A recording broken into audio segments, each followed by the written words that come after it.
There we go. Again, my name is Jordan Snecker. I'm the Assistant Director of Career Advising at the Shevik Labak Center for Career Strategy and Professional Development.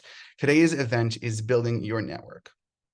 Now, I understand that many of you are first-time on-campus students. Many of you are not as well. Welcome, regardless of what year you are in. But this workshop specifically is understanding who you can connect with and where you can go from those connections. Many of you are interested in the medical professions. Others are interested in business, psychology, science research, tech, so on and so forth. The skills I'm going to be talking to you about today are really focused on all different types of fields. If you want, you can feel free to turn on your cameras. You do not have to. I encourage you definitely to make sure you fill in the sign-in sheet that was put in the chats.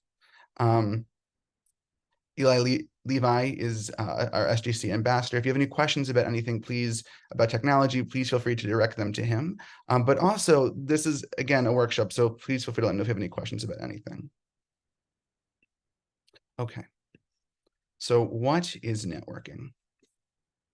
In the classical sense, network is essentially communicating with others. Now, there are probably thousands of people in every single one of the fields that are represented today. The goal, though, is to learn how to really talk with the people who are professionals and talk with people who might have just general information about any field. Again, because many of you are first-time on-campus students, you are likely searching in a number of different fields and majors, and the point really today is to learn how to do so.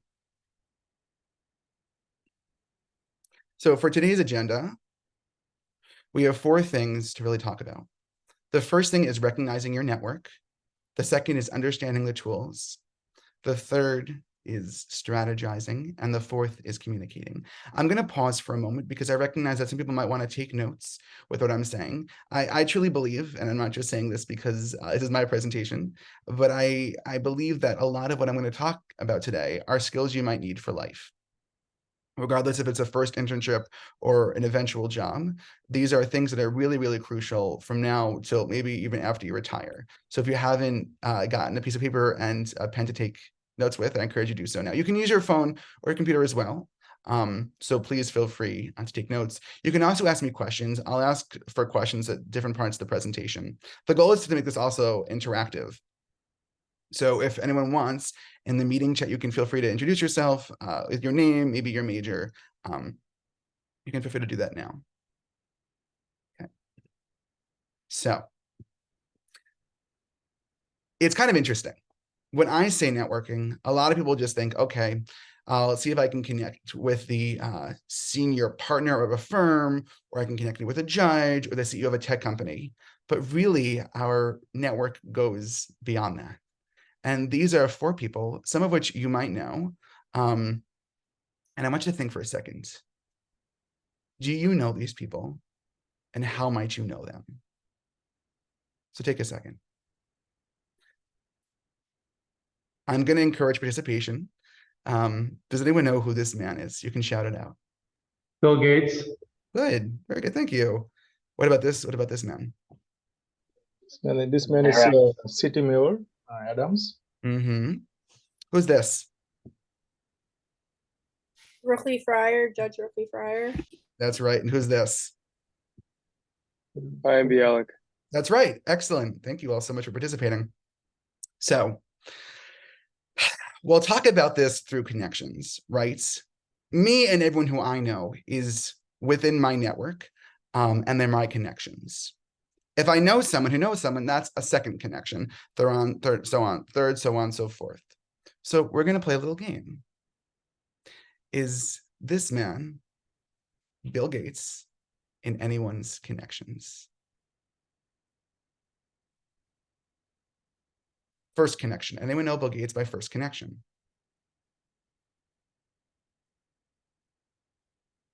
Anyone? Second connection. Anyone knows anyone who might at some points connect with Bill Gates? You might have to think creatively. And we'll do an exercise soon about reaching out of our connections. So for example, my roommates actually does public relations for Microsoft. Thus, I would consider Bill Gates to be maybe probably a third or fourth connection. So I would go through my roommate, right? My roommate would then contact the company, right, he works for, would then be able to contact Bill. What about the second person, Mayor Adams? Anyone have a first connection to Mayor Adams?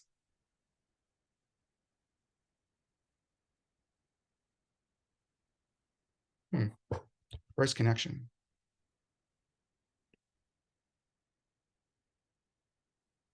What about a second connection? I have a second connection to Mayor Adams.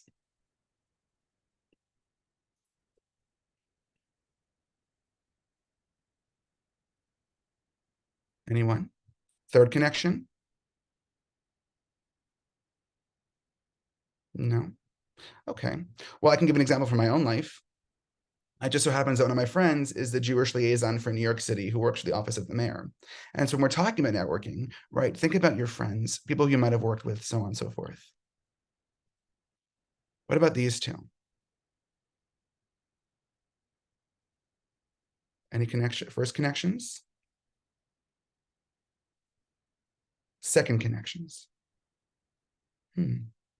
So it's interesting when we tap into our own network, when we think just randomly, you know, we have a potential celebrity or to anyone else, sometimes it might not be a connection immediately, but I'm curious, who here knows someone, and you can just shout it out, and you can say maybe what connection you are, maybe first connection, second connection, with someone who may be more popular or more famous.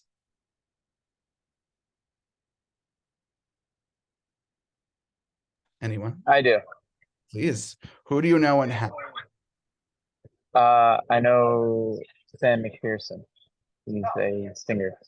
And how do you know this person? I was in contact with him about doing photography for upcoming tours. Awesome. Thank you for sharing. Anyone else? And you can just say your name and where you're from as well when you're sharing that. I know a famous plastic surgeon named Dr. Miami. How do you know this person? He's married to my cousin. Family is an excellent connection. What else do we have? Think about your field for a moment, right? For those of you looking to go into real estate or law, I know a famous influencer. who would that be? He was in yeshiva with me, Doe Foreman. Cool. He has 2 million followers on TikTok. Nice. Now think about your fields for a second. Who do you know in your fields? Now, these might not be people who you can get a job from immediately, but someone who you can talk to who's made a substantial difference in the field, whether that be communications, bio research, anything.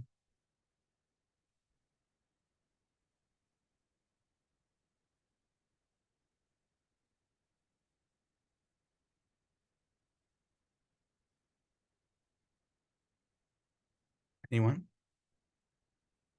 I would imagine you do. And if you don't, let's keep going how to do so. So what I'm going to encourage everyone to do right now is get a piece of paper, and you're going to make essentially 4 columns and a base, right? So we have family, friends and family friends, previous experiences, the Jewish community, and others. So if you can do so, write those down on a piece of paper.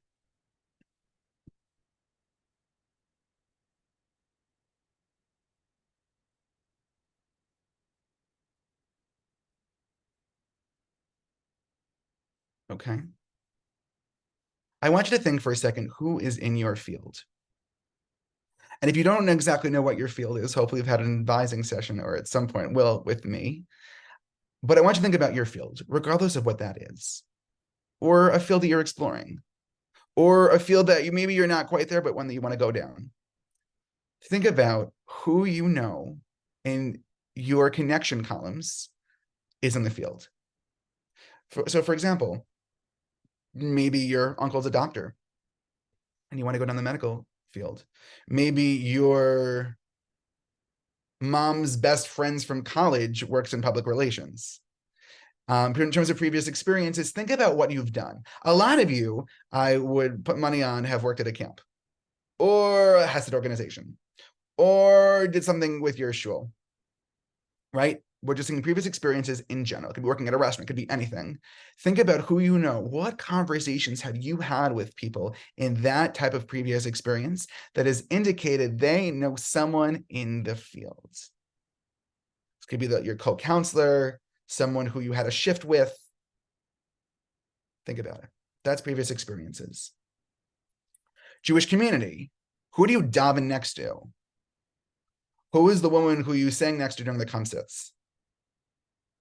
Think about it. Who did you go to Shabbat dinner with 2 weeks ago? Who do you know in the Jewish community when it comes down to your field? And then others. Maybe your neighbor growing up ran his own company. Maybe the person who cut your hair was talking about how her husband's is a good photographer. Think about it. I'll give you 2 minutes.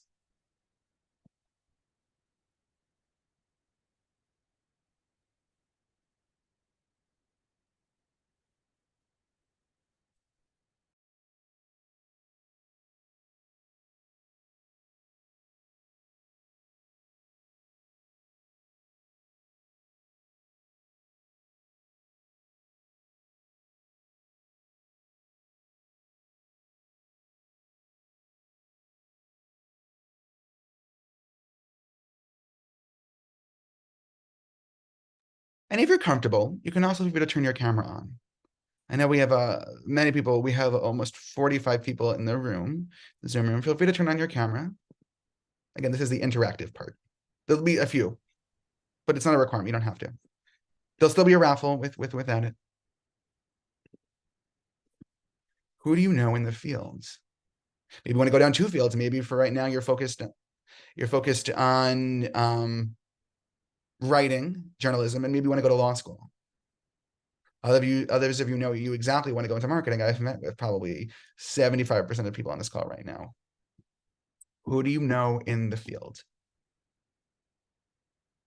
Who do they know in the field? It can be by try to stick to first connections, but it can be a second connection as well.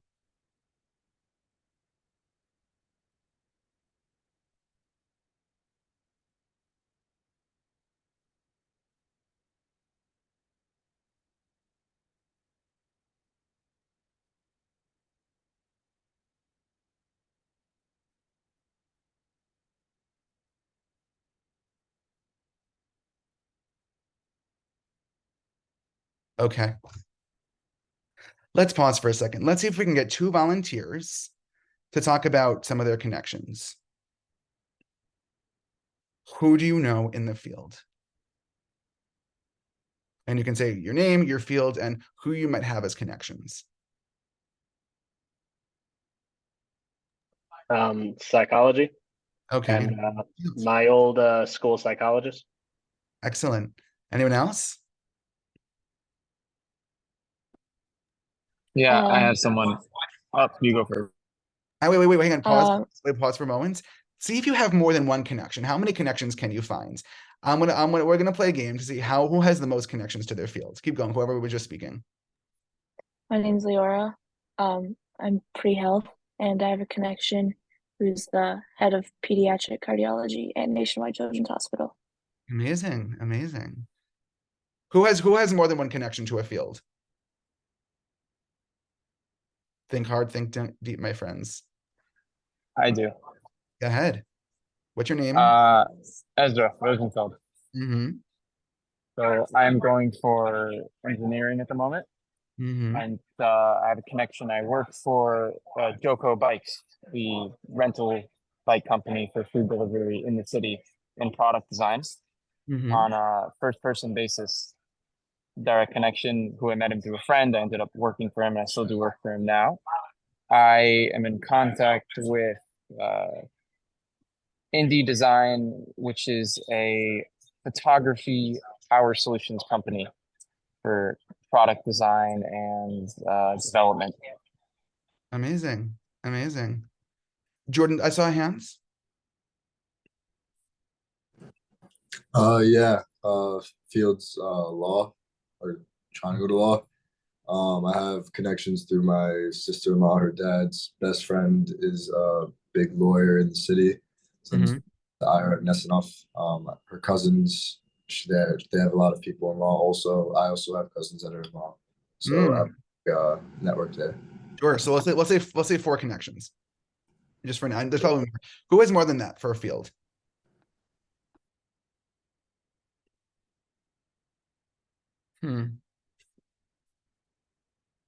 Anyone? Again, it's thinking about who is in your network. So, how do we expand our network? So these are 4 approaches, and we'll go each by each because I recognize a lot of you are on this call right now because you are looking for a summer internship. Luckily, there are 2 tools, each of which is excellent, but together they are incredible on how you can leverage your connections through our resources. Does that make sense? So let's just try this. Give me just a little dot in the comment like this in the chat if you have LinkedIn. Okay.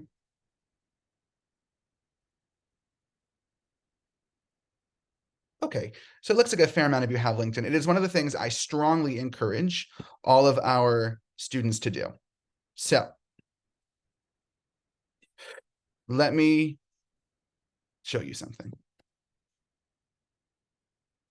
If I go to the Shevik Lobach Center and I go to modules, and I've done this with a number of you before, right? You will notice that we have 2 important things when it comes down to different careers. We have CAPS, which are our connections for partnerships for success. These are our career communities. Okay. And we also have the list of all the majors that we offer at Yeshiva University, either through Yeshiva College, Stern, or through SciSims. So let's say, for example, that you're looking to go in the field of education. Okay. And you can usually do this in either places. You can either do this in the CAPS community or it's going to be in the departments. If we go to education and we scroll down, you will see the company directory, right? Okay, fine. These are different places where people work, who are usually, it could be our alumni, it could be interns, it could be very impressive companies in the field. And you can take a peek at them, right? Fine. Then let's say we go to LinkedIn. Now this is the secret of LinkedIn. Few people actually know how to do this. If we go to LinkedIn itself, Cornell wants me, and we go to potentially, let's say Yeshiva University. Okay. Then we go to our alumni. We scroll down. We have 23,500 people who are on LinkedIn who are just connected to Yeshiva University alone. I think SciSims might also have their own page as well.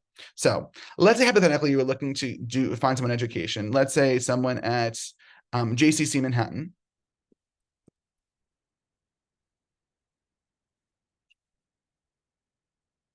And we scroll down, every one of these people will likely have worked or worked currently at the JCC of Manhattan. And there are 3 specifically who currently work there or volunteer there. Let's say, for example, we wanted something a little bit more business. Let's say we wanted Bank of America. This has come up in a lot of meetings recently. Look at Bank of America. All these people work at Bank of America. And you will see that they're all connected to YU because this is where they went to school. And you notice that we might even have similar connections. That's all there. And then let's say, for example, they want to make sure that they work. You don't want to go anywhere else. You want to stay in New York City. You would just add the New York City filter and see who works in New York City, the New York City area, plus works at Bank of America, so on and so forth. These are people, and you can also see what they do because some people, for example, they might work in legal or finance or anything else.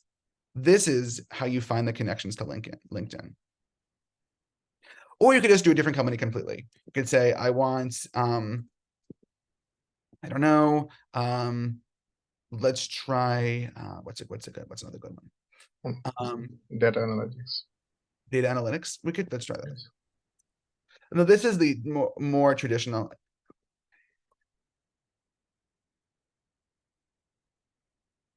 And you can see people who work in the field. You'll notice that a lot of these different CAPS communities, whether it be a CAPS community or it be a department, for example, if we go to, in this case, life and health science is just another field, and we scroll down, you'll see the job titles in the field. This is exactly what you plop into LinkedIn. Then let's say, okay, now you have worked really hard and you've developed tons of connections, right? In the events, second.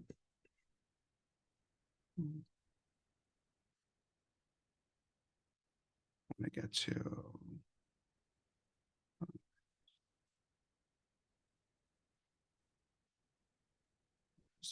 Second. So you want to get to groups. When I get to any of these things, I recommend people join groups very easily on LinkedIn. And you can look at your network. For example, look at all your connections, and you can search with filters. So for example, if you're looking for people at companies actively hiring, locations, so on and so forth, these are things you might want to look through. So if I'm looking for in New York City, okay, actively hiring. But let's say they worked in any of these places, the Department of Education, for example, you can see exactly who in your connections work in these areas. This is how you use LinkedIn. It's not just about connecting with people randomly. You have to be strategic. Let's go back to the presentation. YU MVP is also an excellent, excellent resource. I hope that all of you are on it. It's one of the things I encourage students to do. So we'll go back then to this area. We go to modules. YU MVP is right over here. YU MVP is very, very similar to LinkedIn, but it is only YU alumni. They are people who opted to mentor students, whether it be a one-time phone call or a long-term conversation. And you can connect your LinkedIn profile to YU MVP. You would just watch this 5-minute video and join the site right there. Something I definitely encourage all of you to do.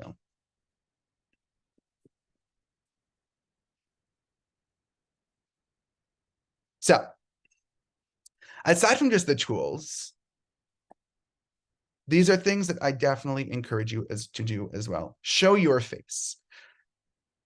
You want to make sure you are attending events, whether that's on campus. I know the best events on campus are through the Shevik Laubach Center, that's for sure. But in the event, you want to go to other events as well through other departments, secular or religious. You want to remember that these are places where you can meet people. Events in New York City, there's been a surge of Jewish events, whether for Israel or other reasons, especially with Hanukkah coming up. You want to make sure you go to the events and Jewish events as well. Sometimes there are festivals in New York City. You never know who you're standing next to. So I know I wouldn't say you want to talk to every single person on the subway, but if someone starts a conversations and seems right, friendly and not out of the ordinary, spark a conversation and just talk with them.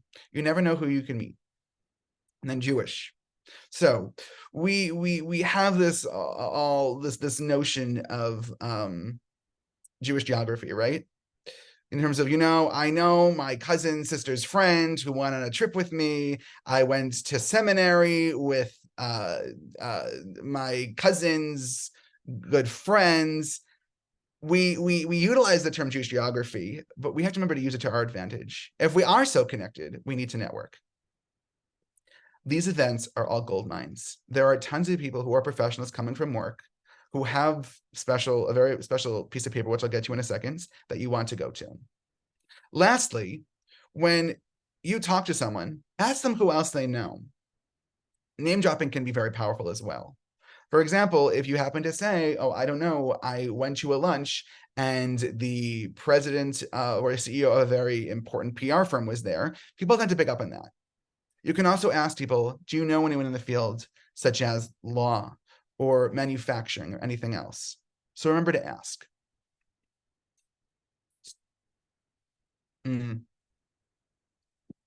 How you connect. It is very important to remember how you present yourself is crucial. And I'm not just talking about, physical, how we take care of ourselves, but really how we dress and how we sound.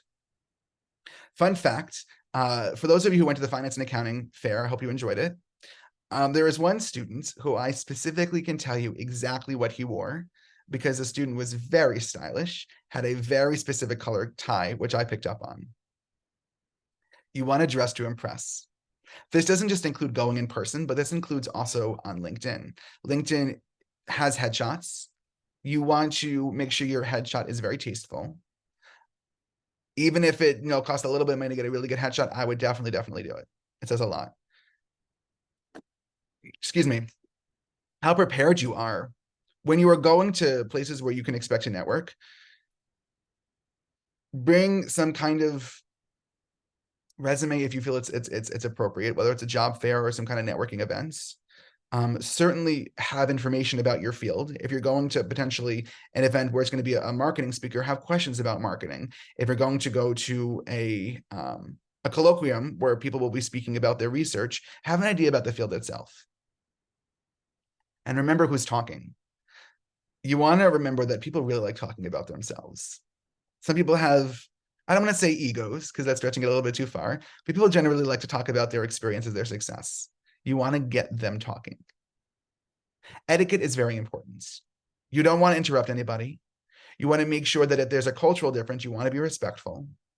If it says business professional, I better see a very, very nice dress or a suit. Being remembered.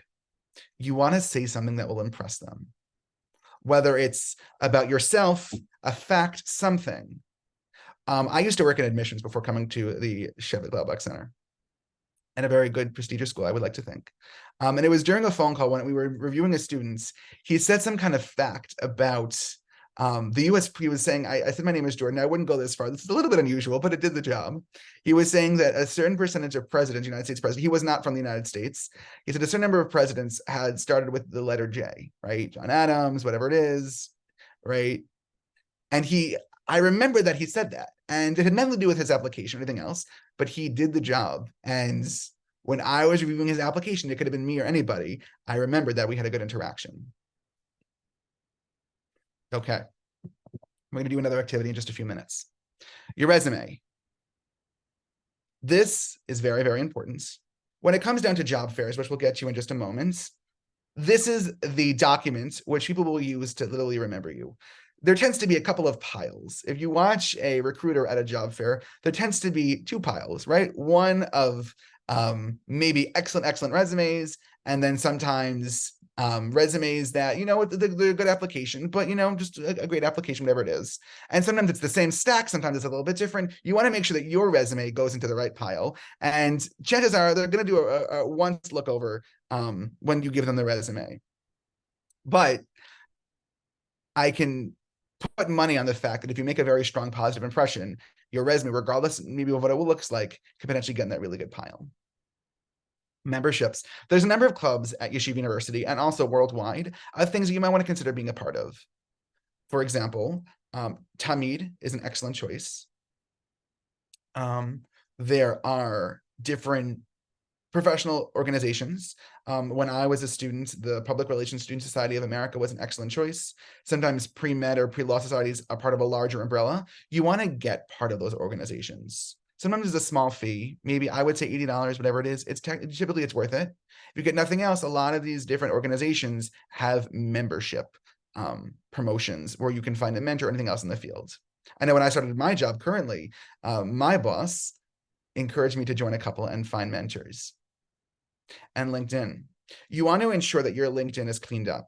For those of you who I have done this for, hopefully it's been helpful. For those of you who follow our LinkedIn sample on our Canvas and feel that it is good enough to be reviewed, email me the link and request me to review it, and I will. The last one is your elevator pitch. It used to be many years ago that a lot of corporate buildings were on very high floors. The higher the floor, it used to indicate the more impressive the office was. And you always, whenever you brought in a client, you wanted to give them the best view possible and show them how powerful and maybe how rich your company was. For those people who were not in the company yet, they would do their best to pitch themselves so they would get hired. And the idea was that when the elevator was going down, you would say a 30-second pitch, which would say exactly who you are, so the person would remember you. I'm going to give you an example. This is my elevator pitch. Now, I recognize the fact that I am not a college student. I was not too long ago. I'm going to give you my my elevator pitch currently as to who I am and what I do. Okay. Hi, my name is Jordan Stecker. I am currently the Assistant Director of the Shebek Glaubeck Center for Career Strategy and Professional Development at Yeshiva University. Prior to coming to Yeshiva University, I worked with a number of different populations when it came down to counseling and advising them. This included working with individuals who were abused and homeless, children who had cancer, and United States military veterans. Through these experiences, I've learned not just how to help others feel validated, but to provide them with different skills that can get them back on their feet, such as career tips and social assistance. I believe I am a very strong candidate for the position. I believe because of my experience, I can create unique relationships and help others feel heard. Right, that was an example of an elevator pitch. So I recommend, and I can give you another one. So this would have been me at college. Hi, my name is Jordan Stecker. I am an integrated marketing communications major from Ithaca College with minors in psychology and business. I'm currently a member of the Professional Achievement and Career Excellence Club and the American Marketing Society. Over the last couple of years, I've had a number of different experiences doing some marketing projects, both in class and for some nonprofits, and I've really developed my graphic design skills and have learned what the customer wants. Those are just some examples of career pitches. Now, one obviously is one for people who might be in graduate school or professional. Other might be for people who are still in college. So we're going to do an activity. I'm going to give you 3 minutes, 3 to 5 minutes. We'll say 4 minutes to be 3 minutes to be right. I want you to see it should not be a script thing. It should be, just a couple of bullet points in your head to make your elevator pitch. I'll give you 3 minutes. Okay, for those of you who are watching the recording, you just missed some excellent elevator pitches. So kudos to those people. Back to the presentation.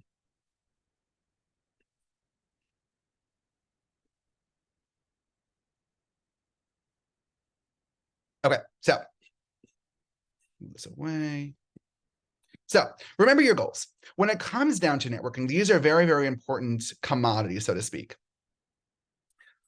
When you get, does anyone know the most important place to get a business card is arguably?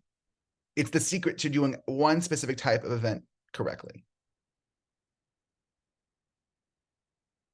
When do you want to get their business card? When is it really, really important?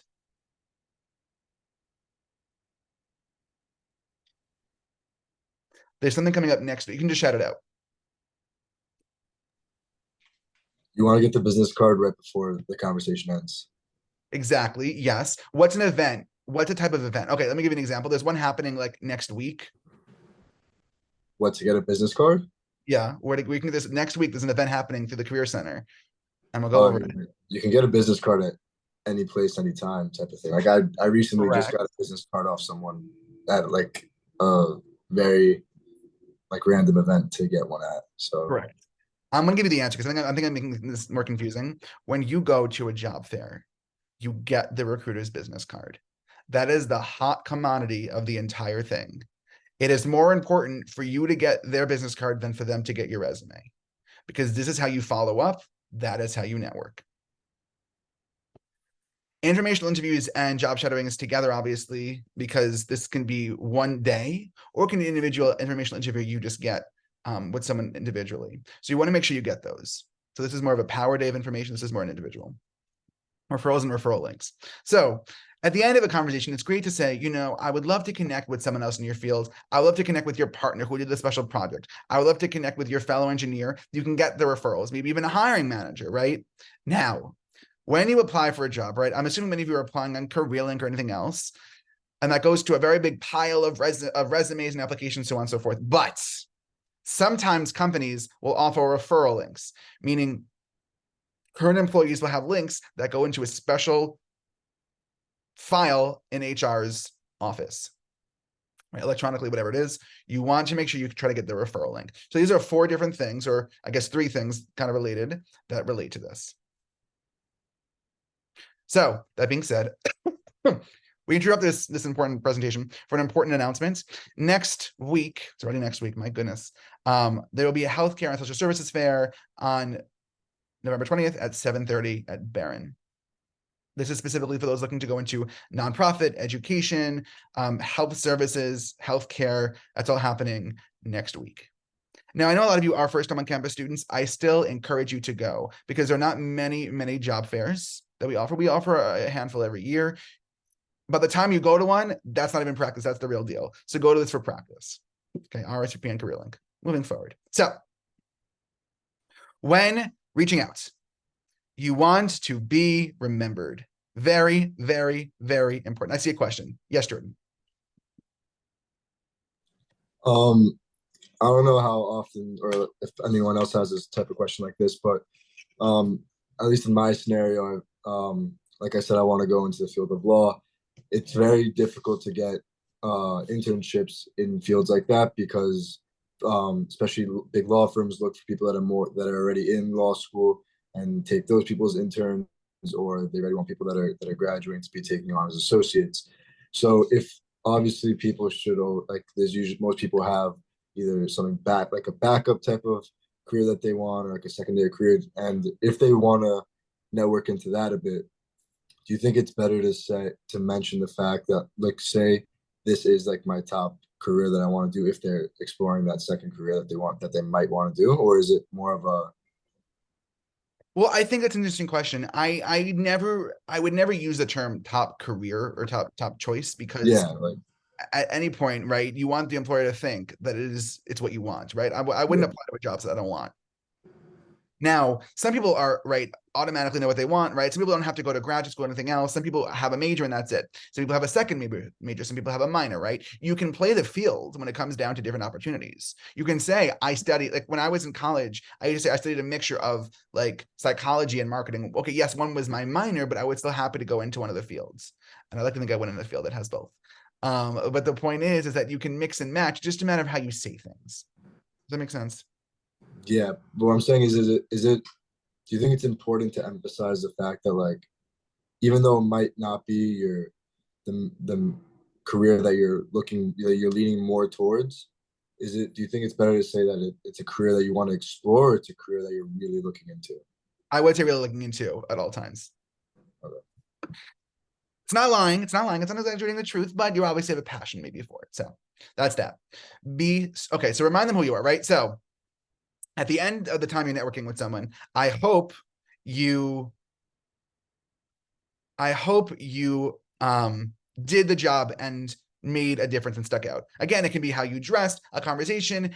Again, if you're saying you're at a job fair, for example, and to say, oh, my uncle used to work at this company or whatever it is, say something to try to be remembered. Then when you reach out to them again, remind them that we spoke about this. If you're doing some kind of networking on LinkedIn and you happen to remember a name, say, listen, I remember we spoke about that, whatever it is. Find some kind of topic to get remembered and for you to remember them as well. Whenever you interact with someone, maybe take a couple of quick notes on your phone. Again, there's a great notes app saying, I met this woman from JP Morgan. She mentioned she had a couple of kids.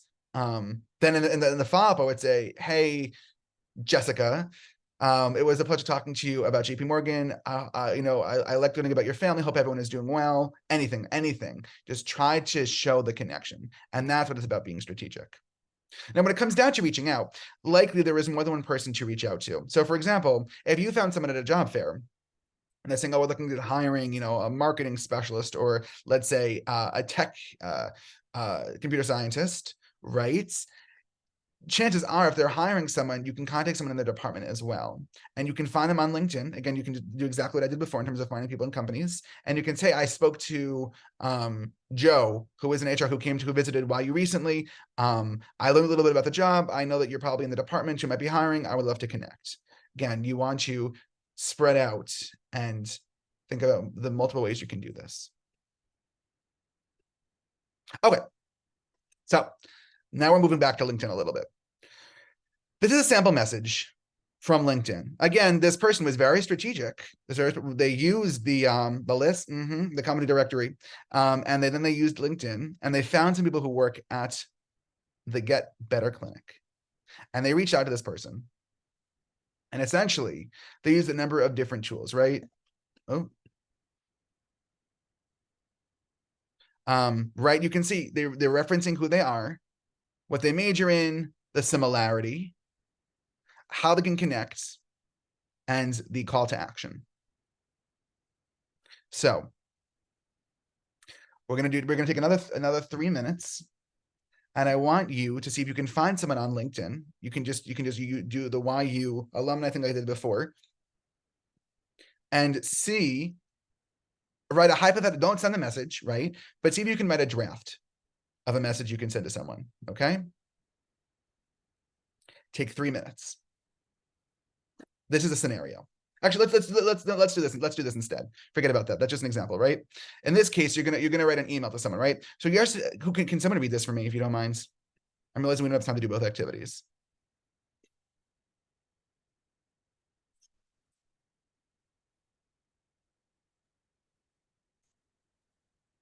Can someone read this for me? Anybody?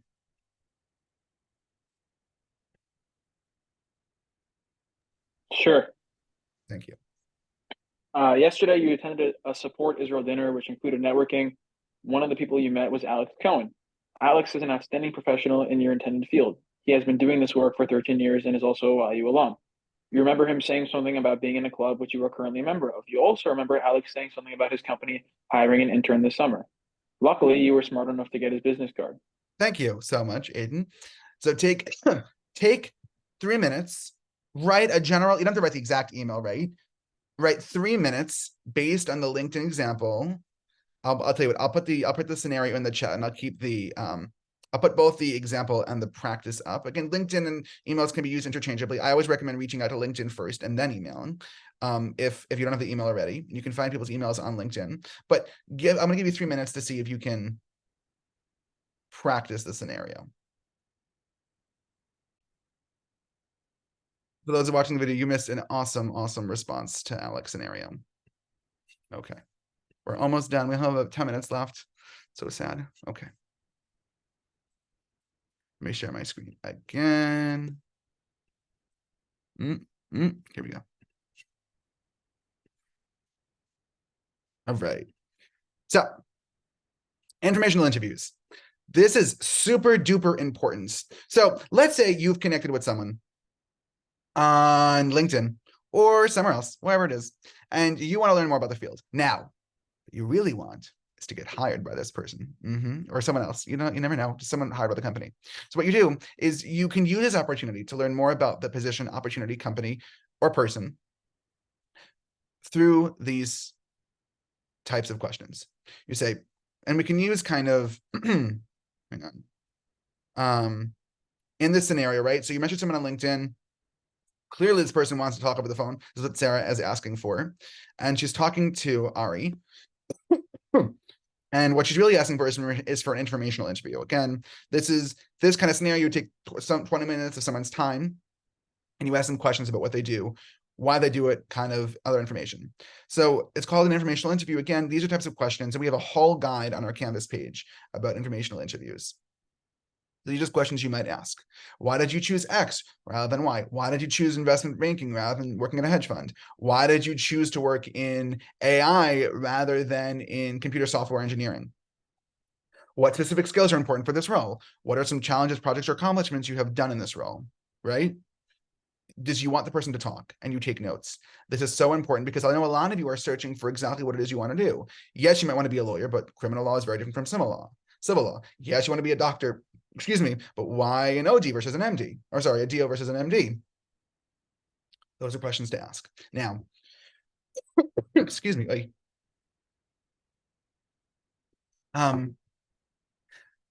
Let's get to this one for a second. Well, this is on the next slide. So let's go back first. Let's go to this slide for a second. When connecting with others, when you're setting up an informational interview, these are tips that you want to definitely consider. First, consider all the logistics. So when you're making that phone call, you want to ensure that the time is probably decent. You're not calling probably anyone after 9 p.m., maybe 9:30, fine. You're not calling anyone certainly before 9 o'clock in the morning. You want to consider time zones. Maybe the person's on the West Coast. Calling them, at 10 o'clock our time would be terrible for them at 7 o'clock their time. You want to make sure that the day is correct. When you're having the conversation, you want to be professional but clear, meaning you want to learn about the career and you would want to say that. You want to say, listen, I would be really appreciated if you can connect me with someone or an opportunity in the field. You can say that, but I wouldn't say, hey, I need a job this summer and my mom was like getting on my nerves. I wouldn't try that one. Confirm everything. I cannot tell you the amount of times where someone forgot the call or people have canceled even on my appointments. Can you believe it? Or not shown up or didn't follow directions. Yes, I see your hand in the background. So when it comes into confirming, the day before, I would say, I'm so excited, dear Chaim, I'm excited to connect with you. I look forward to I look forward to Zooming with you tomorrow at 8 p.m. I will send the Zoom link, or I look forward to your call this evening at 7 p.m. Just something to confirm. After you have the conversation, you always follow up. You always say, thank you so much for your time. You say, I really appreciate it. Now, remember, during the informational interview, you're taking notes because you want to learn more about the field and remember what they said, because it's all about who you know in this world. You want to say, oh, it was so good to talk with you. I know you mentioned you were super busy at work because of this project, because of your manager. Hopefully that went well. Just something to follow up. Now we'll talk about how to follow up in a second in terms of what that looks like in terms of time. Track the news now. This is where you're going the extra mile. The people who like connect, then there are master networkers. Let's say I'm talking to Naomi from Congress. Let's say she's a congressional chief of staff. You can say, hey, I saw that your boss, Senator Smith, said something recently about Israel. I'm curious if you were a part of that. I'm curious how that works in terms of communications from your office. You want to, if you bring in the news, whether it's any kind of field, it shows you're interested and it shows that you have a passion potentially for the industry. So track the news and have questions ready. When I was in high school, my professor said to me, those who ask the questions control the room.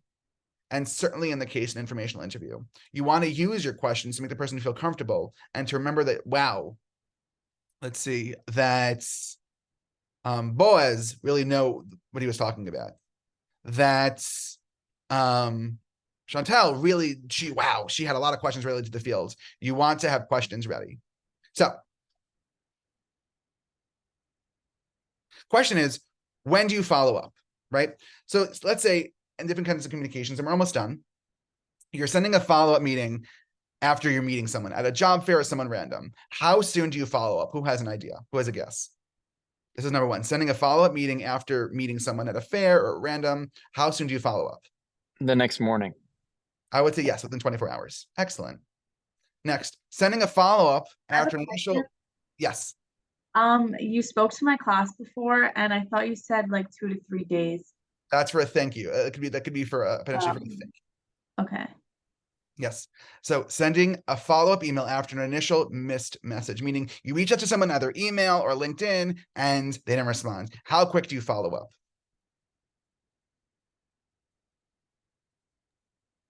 Three days.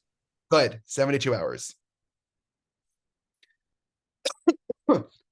Asking someone for a next step favor, meaning an informational interview, meaning a job referral, maybe you can shadow someone.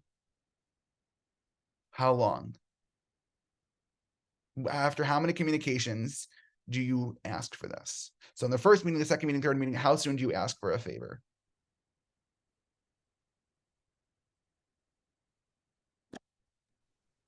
Four to five. The answer is it depends.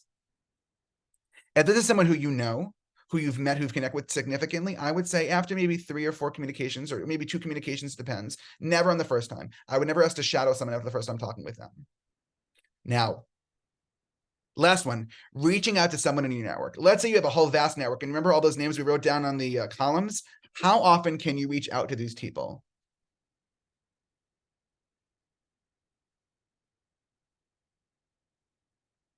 Or better yet, when's an ideal time to reach out to almost anyone in your network? It's coming up soon.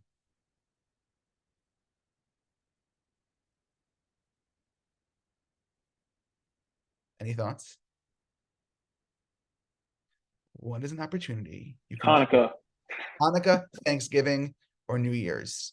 You can reach out to people in your network saying, hey, Dr. Smith, it's been wonderful connecting with you recently. I want to just wish you and your family a happy Thanksgiving.